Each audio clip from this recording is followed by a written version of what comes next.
Thank you Skillshare for sponsoring this video.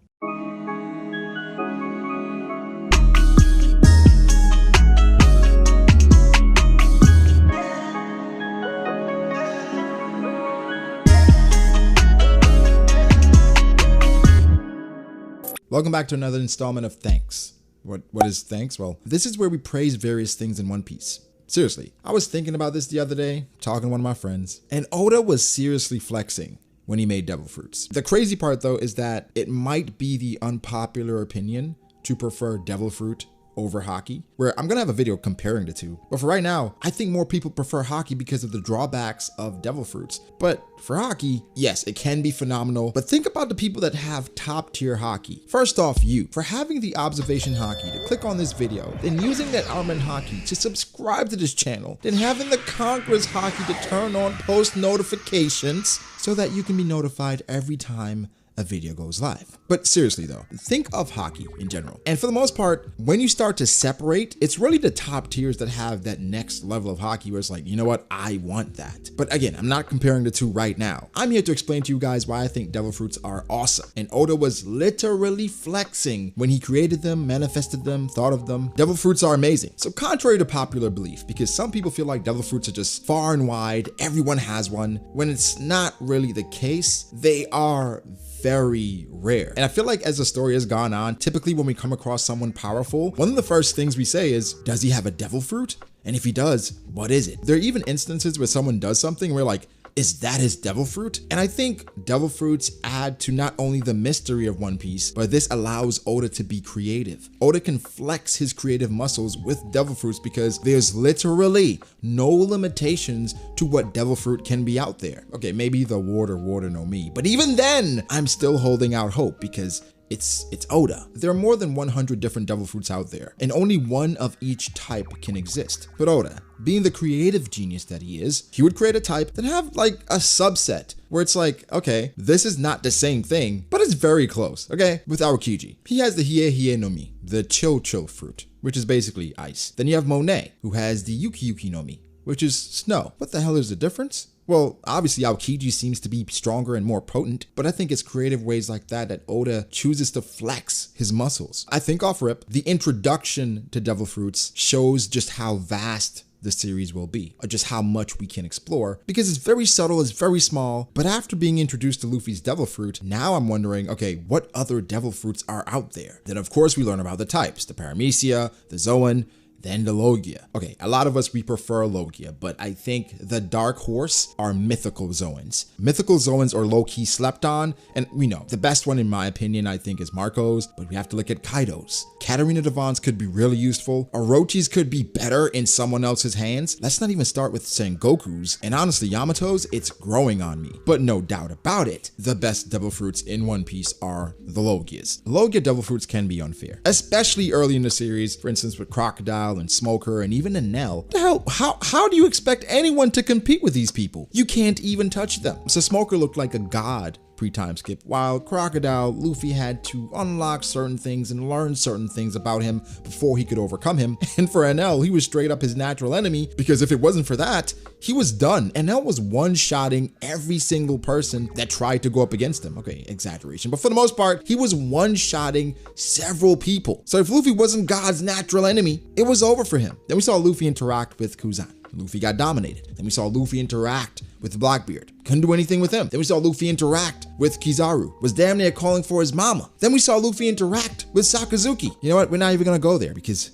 we know what happened. Then as we went on, and I find it interesting, right? Like when we think of Luffy's interactions with Logias, like he has had the worst luck and some of the best luck. With Smoker, we know he got dominated pre-time skip. With Crocodile, got killed 3 times damn near. With Enel, God's natural enemy, got lucky there. With Aokiji, he just let him go because he liked Nico Robin and he felt like, hey, you know what? Why not? I owe your grandfather. I'ma let it be this time. With Blackbeard, if it wasn't for Jinbei, Blackbeard is taking him to the world government as well and collecting that bounty. With Kizaru, what if Kuma wasn't there? It was over for the Straw Hats. With Sakazuki, all right, I'm gonna leave that alone. Caribou's a joke, but if we get to Caesar technically beat Luffy. If we get to Monet caught Luffy slipping as well. And then the other two is Sabo and Ace. We know what goes on there. But the Logia, man, if I was in the One Piece verse, right? I've always said, If I can't get Marco's fruit, if I can't get Dofi's fruit, which I think Doflamingo made amazing, give me Enel's fruit. Shoot, give me Caesar's fruit. And low key, I would not be mad at Akainu's fruit. They're all spectacular. Now let's talk about the more obscure fruits in the series,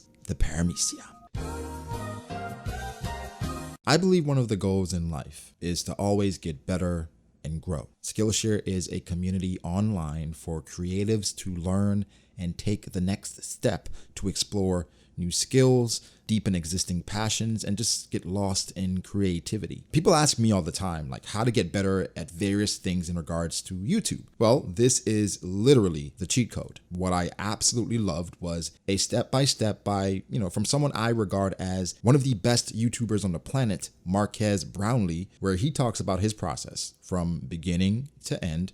And this is just the tip of the iceberg with Skillshare. And for right now, the first 1,000 subscribers to use the link below gets a month free. How many things can you learn in a month? Click the link below, give it a shot, and get lost in creativity. Okay, seriously, what the hell are the Paramecia devil fruits? It's a range, right? Because again, I think this is where Oda flexes his creativity the most with Paramecias, because the world is his canvas and he likes doing strange things. For instance, we start out with Luffy. Okay, rubber, that's simple. Then we meet someone like Buggy. Okay, Bada, what, okay. Then we get Alvida, smooth. All right. Then he starts getting a little crazy. What about Big Mom with the Soul no Mi, where she can literally take the soul out of your body? And we can't forget about Kelly Funk with the Jacket no Mi, where he can literally wear you to school. It is so crazy, some of these devil fruits out there. But I want you guys to understand, this Paramecia group, they have some of the more broken powers in the verse. Yes, we will never forget about Sugar, but we can't forget about Whitebeard, and we can't forget about Law. People are going to mention Tama as well, saying, well, Paramecia devil fruits, because I've seen this before, they were created so Oda can have specific conveniences in the arcs so that he can just explain it away as a devil fruit power. Duh, that's writing a story. You create conveniences, if you even want to call it that flow so naturally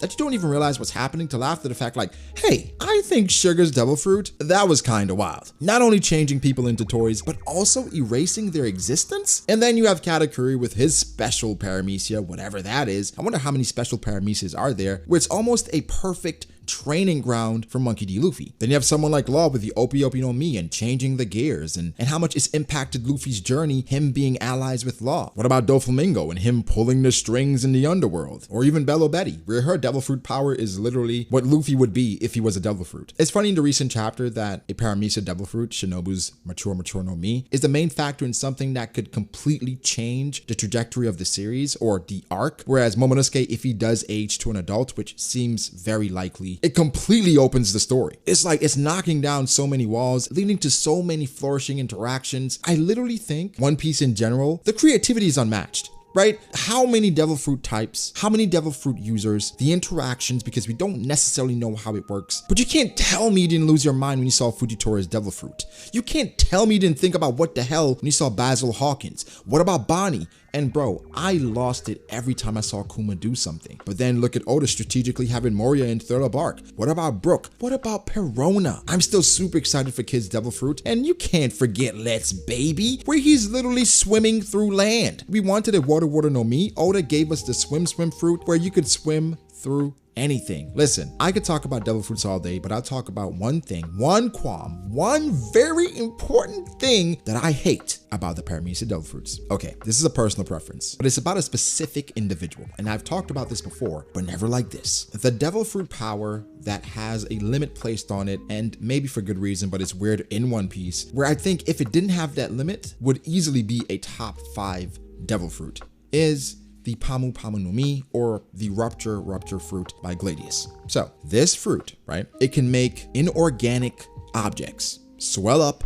and rupture, right? Again, inorganic objects. It cannot work on living things. He can rupture his own body, but he's unharmed, but it cannot work on living things. There are caveats, whereas if you're living and you get transformed into a toy, he can then rupture you, because then you're considered inorganic, but he can't rupture you if you're living, which is one of the more mind-boggling things in the world, because we have Kuma's fruit, we have Law's fruit, we have Whitebeard's fruit who can create earthquakes, and you're telling me you nerf the rupture fruit, that fruit would be so broken. It would literally be Scar from FMAB, where anything he touches, he could destroy instantly. It's almost like the particle style from Naruto, if you remember that. I like Gladius. I think the design is fire. I thought the devil fruit was amazing until I found out that it had that limit. That's my one qualm, I promise you. That's my one issue with Paramecia devil fruits. Why the hell does that limit exist? Okay, rant over. That's it. Guys, devil fruits as a whole, at some point we're going to go down the rabbit hole in regards to just how much it adds depth to the series. Just how this series would not be what it is without devil fruits and the limitations, not the rupture fruit, but in regards to swimming, etc. Where it's ironic where it turns you into a superhuman, but then you're a pirate, you're mostly on the water, and you're most vulnerable at that time. If you fall into the water, it's typically over, but that's never really happened, right? Big Mom's falling into the water, Luffy, so many different people. They never die. You don't die that way, but that weakness is there. I think Oda has proven that his mind works a lot differently than the regular individual, the regular human. And so thanks to devil fruits, seriously, One Piece is one of the best, if not the best. The creativity is unmatched, like I said before. You could go down a list, right, of 25 people and ask them, hey, what's your favorite devil fruit? And you may get 15 to 20 different answers because there's so many different things and it caters to a wide audience. That's why One Piece is so popular, not only in Japan, but also worldwide. I really just wanted to talk about my love for devil fruits and why I think Oda was in his bag when he created devil fruits. I already gushed over hockey and why hockey's amazing. The next time we're going to compare them and we're going to see which one is better because there are benefits to both, but there are also detriments to both. But guys, give me your thoughts. How do you feel about devil fruits? I've never made my top 5 best devil fruits or top 5 worst devil fruits, things like that. So maybe we'll expand on those. I mean, we've been getting so many breaks lately. It may come sooner rather than later, but guys, give me your thoughts. How do you feel about devil fruits? What are your favorite ones? What's your favorite type? Let it all out in the comment section. Make sure to like the video if you did. Subscribe to the channel for more content like this. Follow me on Twitter at BragoDAce. Follow me on Instagram at BragoD.ace. Thank you to my patrons. I appreciate you guys so much. Guys, be sure to like and subscribe, and I'll catch you in the next one. Peace.